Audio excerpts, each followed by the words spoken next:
Hi everyone, my name is Gagan Chandra. आज जो मैंने टॉपिक चूज़ किया है डिस्कशन के लिए वो है MTAR टेक्नोलॉजीज़, क्योंकि इसका IPO मार्केट में हिट हो रहा है 3 मार्च को और ये क्लोज होगा 5 मार्च को। तो आज ज़रा समझने की कोशिश करेंगे कि क्या इसमें इन्वेस्ट करना कितना सही है, इसकी वैल्यूएशन क्या है और ग्रे मार्केट में इसकी वैल्यूएशन क्या है। क्या जब ये सेकेंडरी मार्केट में ओपन होगा तो क्या ये प्रीमियम के साथ लिस्ट होगा या इसका प्राइस नीचे जाएगा। तो ज़रा पहले समझते हैं कि MTAR टेक्नोलॉजीज़ है क्या।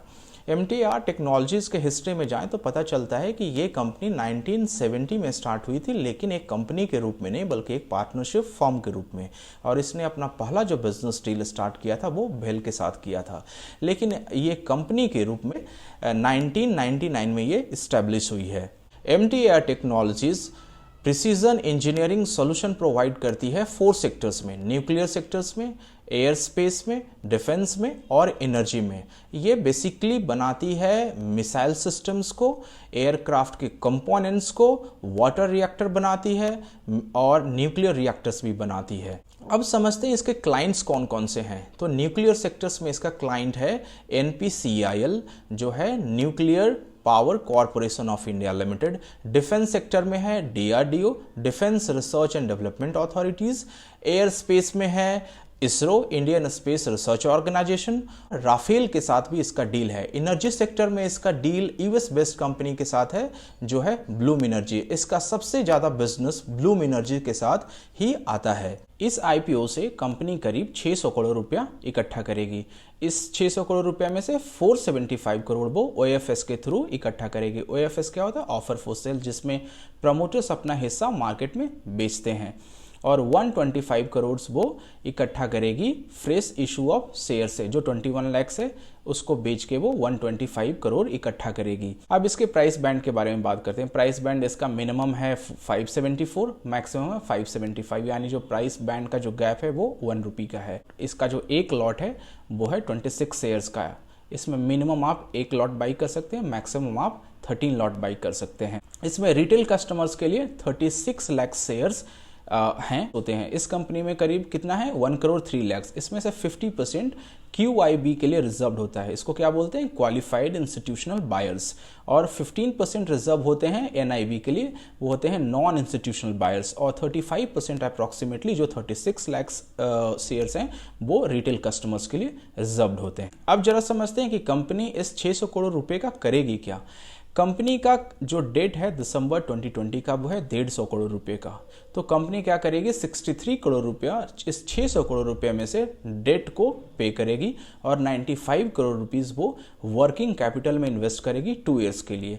अब बात करते हैं कंपनी के फाइनेंशियल हेल्थ की। टोटल इनकम जो कंपनी की 2018 में थी वो थी 160 करोड़, जो बढ़ के 219 करोड़ होगी 2020 में। यानी कंपनी का जो टोटल इनकम है वो ग्रेजुअली इंक्रीज हो रहा है। टोटल एक्सपेंडिचर की बात करें तो कंपनी का जो टोटल एक्सपेंडिचर था 2018 में वो 144 करोड़ था, वो बढ़ के 173 करोड़ हो गया 2019 में।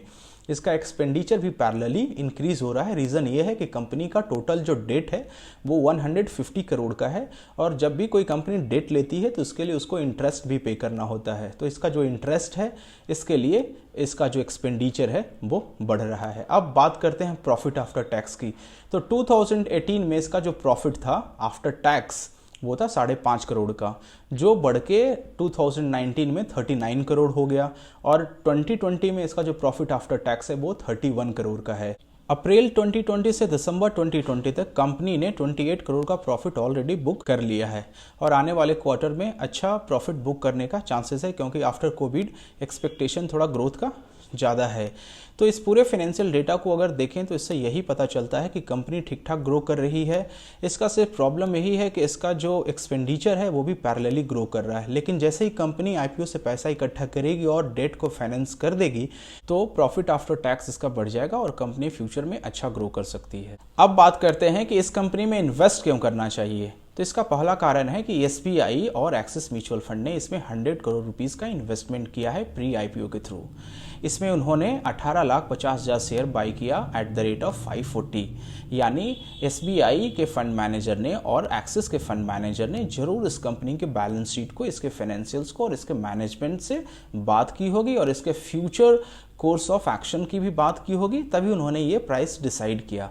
ये एसबीआई म्यूचुअल फंड और एक्सिस म्यूचुअल फंड को आप एंकर इन्वेस्टर भी बोल सकते हैं, क्योंकि जब इसके मैनेजमेंट की जब बात हो रही थी ब्लूमबर्ग पे, तो उन्होंने बोला कि एसबीआई के म्यूचुअल फंड ने और एक्सिस म्यूचुअल फंड ने इसमें जो इन्वेस्टमेंट 100 करोड़ का किया है, उसका जो लॉक इन पीरियड है वो 1 ईयर का है।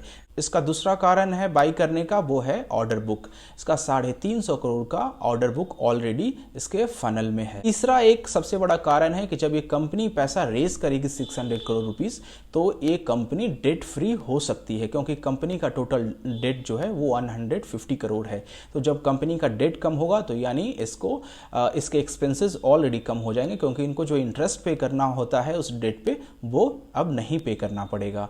और ग्रे मार्केट में MTAR टेक्नोलॉजी का प्राइस 245 रुपीज़ प्रीमियम पे सेल हो रहा है, यानी कि ये कंपनी करीब 575 प्लस 245 यानी कि 820, यानी एक कंपनी जो है ग्रे मार्केट में भी प्रीमियम पे सेल हो रही है। तो यानी इसमें इन्वेस्ट करना कोई घाटे का सौदा नहीं है ये कंपनी, बिकॉज इसका अगर आप देखें इसका कॉम्पिटिटिव एडवांटेज भी है, इसके पैरेलली कोई और भी कंपनी स्टैंड नहीं करती है। तो मुझे लगता है कि इस कंपनी में आप सब्सक्राइब कर सकते हैं, और इसका जो सब्सक्रिप्शन भी होगा वो बम्पर होगा। जब लिस्टिंग होगी 16 मार्च को, तो ये प्रीमियम के साथ ही ओपन होगी। अगर आपको ये वीडियो अच्छा लगा तो प्लीज़ इसको आप लाइक, शेयर और सब्सक्राइब करें।